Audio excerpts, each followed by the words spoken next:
The movie opens with SWAT team members assembling after completing a mission. They were James, Clifford, Sam, and Walter. They also introduced their wives and female acquaintances to the community.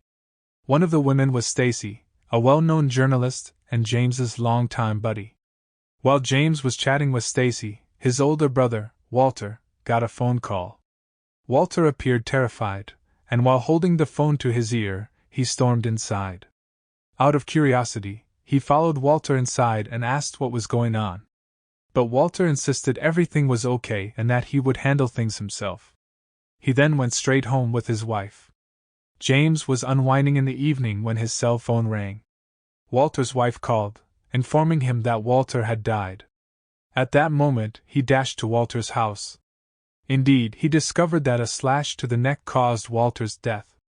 When James arrives home, he receives a call from Cliff, who begs him to hurry to his apartment because he is in danger. He rushed straight to Cliff's residence. But sadly, he arrived too late. Cliff, like Walter, died with a cut. He then examines Cliff's cell phone and discovers a message from someone named Bill O'Brien.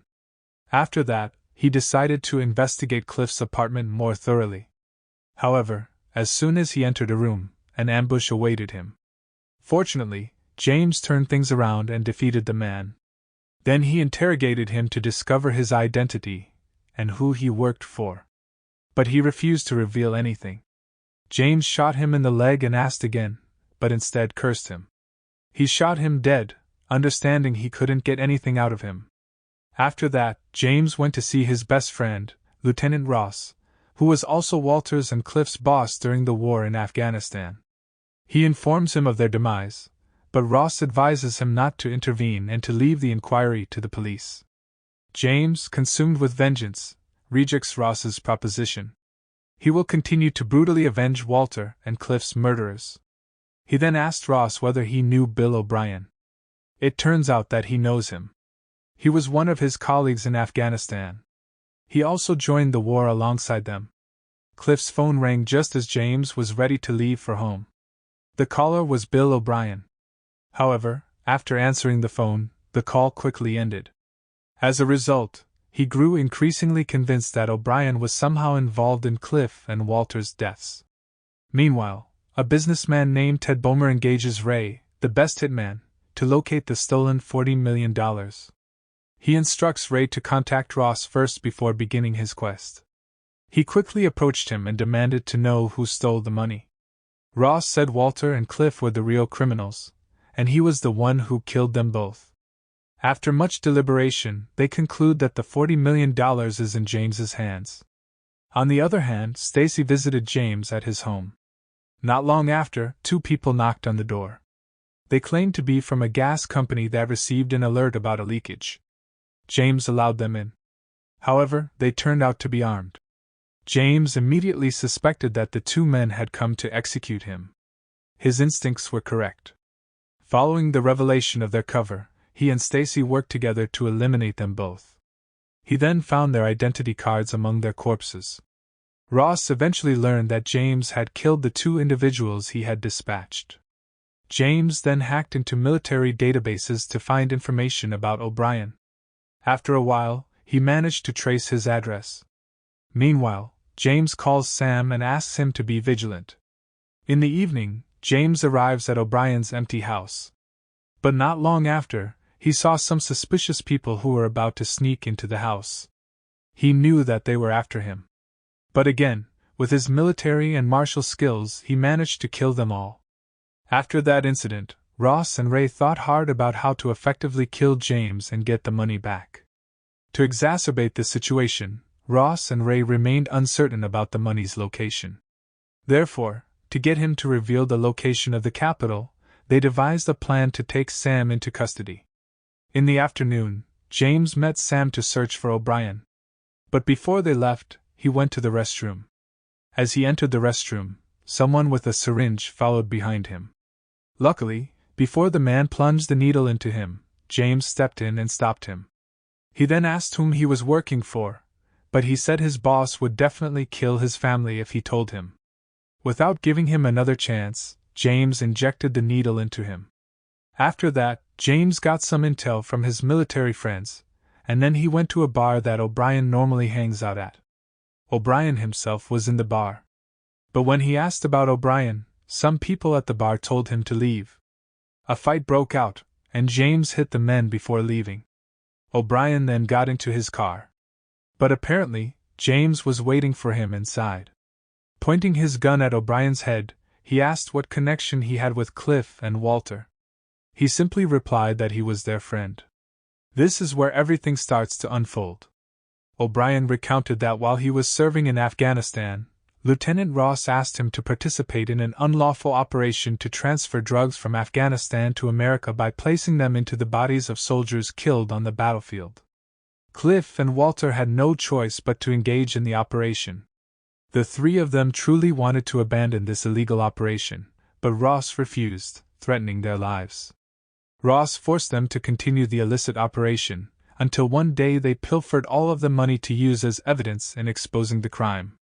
After hearing O'Brien's account, James demands a visit to the area where Ross operates his business. That evening, James, O'Brien, and Sam visited the warehouse. They climbed out, and Sam stood guard in the car. James silently struck the guards outside, one by one. Then he and O'Brien sneaked inside and separated to search for proof. After an extensive investigation, James located a cache of drugs ready for distribution in America. Unfortunately, one of Ross's men apprehended O'Brien and shot him. When James heard the gunshots, he kept his gaze in that direction. Finally, he took out the individual who had slain O'Brien with a single shot. At the same time, Ross had arrived with the rest of his troops. They managed to apprehend poor Sam, who was still on guard in the car. Ross and some of his men then entered the premises to arrest James, which resulted in a gunfight. Fortunately, James made it out of the warehouse. In the middle of the night, one of Ross's guys exited the premises and went home. Unbeknownst to him, James had followed him home. He then approached the bald man, asking who Ross had ordered to execute Walter. James threatened to harm his family if he did not inform him. Frightened, the man eventually admitted that the person who executed Walter was Hammond, Lieutenant Ross's right-hand man. After getting what he wanted, James shot the man in the head. The following day, Ross called James and offered to exchange Sam for the stolen money. James did not know where the money was, but he accepted the offer. Unfortunately, Ross breached his pledge. During the exchange, Sam was killed by his soldiers. Before James could respond, they shot him. They then transported James to a location where they tortured him. The person who tortured him claimed he was Hammond, the man who murdered Walter. He also saw Ray, whom he knew from his time in the Special Forces. He did not expect Ray to become a hitman. Ray then asked James where the stolen money was, but James refused to tell him. Ross's men then revealed Walter's wife as a hostage, causing James to worry. He instantly confessed that he knew nothing about the money. He only feigned knowledge because he wanted to save Sam. Moments later, Ross arrived at the warehouse, and his men dashed out to meet him. James seized the opportunity to free his shackled hands. James was ready for an ambush by the time Hammond returned. He hit Hammond with a wooden block and killed him. After that, he murdered all of Ross's men. After leading his sister-in-law to safety, James confronted Ray and Ross, whom he labeled a shame to the country. But Ray just stated that becoming a soldier had made his life terrible. There were no monetary incentives for risking one's life on the battlefield. After they had finished ridiculing each other, a shootout broke out. Ray then drew away, waiting for a chance to shoot James and let Ross escape. However, James utilized his military skills and shot him instantly. After that, James pursued Ross, who was attempting to flee. After he had cornered him, Ross had no choice but to duel him. James found himself trapped multiple times, particularly when his opponent used a knife, and he had only his bare hands to defend himself. But in the end, he was able to assassinate Lieutenant Ross. After the conflict, he and his sister-in-law quickly left the place. Later, James instructed Stacy to expose Lieutenant Ross and his illegal acts so that similar situations would not occur again in the future. He suddenly remembered that Cliff had trampled the yard. He became intrigued and dug it up. He discovered that Walter had moved the funds to an offshore account under James's name. He was surprised, not anticipating Walter to have orchestrated everything from the start. He intended to spend the money on supporting the military veterans. Thanks for watching. If you are new, don't forget to subscribe for more of these recaps. Until next time, have a nice day.